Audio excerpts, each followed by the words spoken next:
Hello दोस्तों, कैसे हैं आप सब। हमारी कहानियाँ देखने के लिए हमारे चैनल को सब्सक्राइब कीजिए और हाँ, बेल आइकन दबाना मत भूलिएगा। इसी तरह राधिका और आरती दोनों मिलकर पूजा पर काफी अत्याचार जुल्म करते हैं। बेचारी पूजा जिंदगी से थकी हारी ये सब बर्दाश्त करने लगी। कहाँ हो पूजा? माँ, वो अब तक सो रही है। वो महारानी अब तक सो रही है? पूजा, ये क्या, अब तक सो रही हो? चाची जी, क्या हुआ? महारानी, जल्दी से उठो और घर की साफ सफाई करो। पूजा तुरंत तैयार होकर घर की साफ सफाई करने लगती है।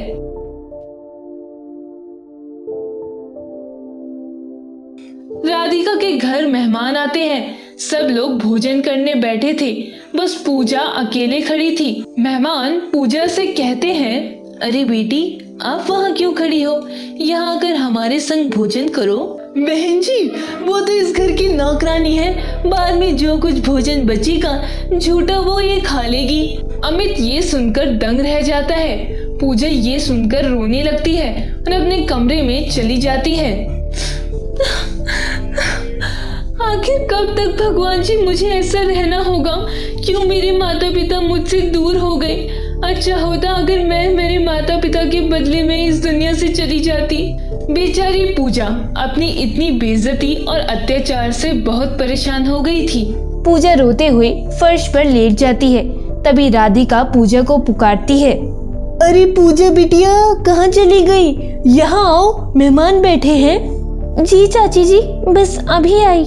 पूजा अपने आंसू पोंछकर नीचे आती है और मेहमानों की सेवा में लग जाती है। सभी लोग काफी देर तक बैठकर चर्चा करते हैं और राधिका सबके लिए चाय बनाकर सभी मेहमानों को परोसती है। थोड़े समय बाद सारे मेहमान घर से चले जाते हैं।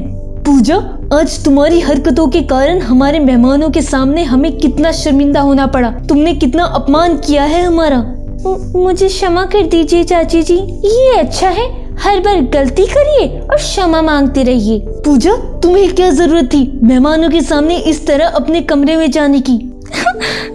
चाची जी, वो मुझे नौकरानी कहा, इसलिए मुझे रोना आ गया और मैं अपने कमरे में चली गई। हाँ, तो तुम इस घर में एक नौकरानी की हैसियत से ही रह रही हो। हम क्या मुफ्त में तुम्हारा पालन पोषण करें? चाची जी, मैंने तो नहीं कहा था आपसे कि मुझे अपने संग यहाँ ले आइए। मैं तो अपने माता पिता के घर पर ही रह रही थी। अगर आप लोगों को मेरे यहाँ रहने से कोई समस्या है तो मैं यहाँ से चली जाती हूँ। ये देखो महारानी के तेवर, एक तो हमने इस पर दया की, इसे अपने संग अपने घर में पना दी, इसका सहारा बने, और ये हमें कह रही है कि क्यों लाए मुझे। यही होती है माँ, एक गरीब नीची सोच वाली की पहचान। हमने इसके लिए क्या कुछ नहीं किया और उल्टा ये हमें कह रही है कि मुझे क्यों लाई यहाँ। बस करो आप सब, क्यों इस बच्चे के पीछे पड़े हो? पूजा के दिल में अभी बहुत बड़ा गहरा सदमा लगा है। उसका माता पिता चले जाने के बाद पूजा बहुत अकेले हो गई है। आप लोगों को तो उसकी हिम्मत बनना चाहिए, पर आप लोग तो उसे परेशान कर रहे हो, उस बच्ची पर अत्याचार कर रहे हो। पिताजी, अगर आपकी नजर में पूजा इतनी ही महान है तो आप रहिए पूजा के संग, हम चले जाते हैं यहाँ से। राधिका, आरती और अमित के बीच काफी बहस होती है। एक दिन की बात है, राधिका सीढ़ियों से उतर रही थी कि अचानक उसका पैर फिसल गया और उन्हीं सीढ़ियों से गिरती हुई वह नीचे गिरी। अरे अरे, मर गई रे, मर गई, मुझसे उठा क्यों नहीं जा रहा? अरे कोई तो बचाओ मुझे। तभी वहाँ पर पूजा दौड़ते हुए आती है और राधिका को उठाकर बेडरूम में ले जाती है और वहाँ सुला देती है और डॉक्टर को फोन करके बुला लेती है। डॉक्टर चेक करने के बाद कहता है, देखिए, आपके पैरों में काफी चोट आई है, आपको 15 दिन के लिए बेड रेस्ट करना पड़ेगा। इतना कहकर डॉक्टर चला जाता है। तभी वहाँ पर आरती आती है और आरती को देखकर राधिका कहती है, बेटी, मुझे बहुत जोरों की प्यास लगी है, जरा एक गिलास पानी लाना। माँ, मुझे अभी अपनी सहेली के यहाँ जाना है, आप पूजा से मंगा लो। इतना कहकर आरती चली जाती है। ये सब देखकर राधिका को बहुत दुख होता है कि उसकी अपनी बेटी उसके दुख में उसका साथ नहीं दे रही। वहीं दूसरी तरफ पूजा उसके दिन रात देखभाल करती है।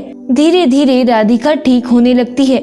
अब राधिका को सब समझ में आ गया था। एक दिन की बात है, राधिका पूजा को अपने पास बुलाती है और कहती है, मुझे क्षमा कर दो मेरी बेटी, मैं तुमसे पराया जैसा व्यवहार करती रही, लेकिन तुम मेरी बेटी से भी बढ़कर मेरी सेवा की। मुझे क्षमा कर दो। आज के बाद मेरी एक नहीं दो बेटियां हैं। इतना कहकर राधिका पूजा को गले लगा लेती है और फिर दोनों जी भरकर रोती हैं। दोस्तों, अगर आपको ये कहानी पसंद आई हो तो हमारे चैनल को सब्सक्राइब कर लें, बेल नोटिफिकेशन दबा लें और कमेंट करके ज़रूर बताएं कि आपको ये कहानी कैसी लगी। धन्यवाद।